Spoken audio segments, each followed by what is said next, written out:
In this video, I'm going to show you how to zoom in and out in Adobe Express. Now to do this, there's actually a few different ways. You could use the keyboard together with your mouse or just of course the interface over here.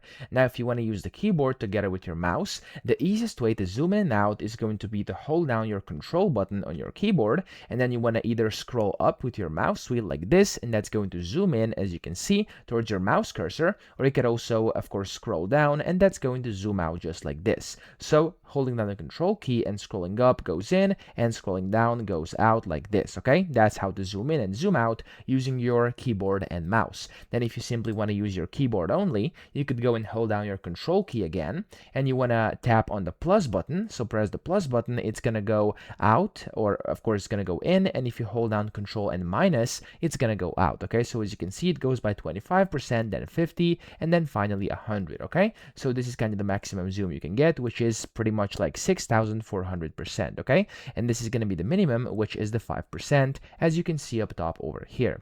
Now if you want to reset your zoom, you can go and click on the reset button up top. It's going to go back to kind of fit your page, or you could also go and click on here, and this is going to allow you to basically change it manually. So you can go and just press any of these buttons over here. It's going to go to that specific one, or you could go and of course see you have like zoom in, zoom out controls, and then some other keybinds over here, which are going to show you how to hop to a specific zoom. So for example, control and 1 goes to 100, control and 2 goes to 200, and if you have any other set, then that's going to be it as well. Okay, so that's how to do this. That's how to zoom in and zoom out in Adobe Express. I hope this video helped you out. If it did, please subscribe to the channel and help me out as well.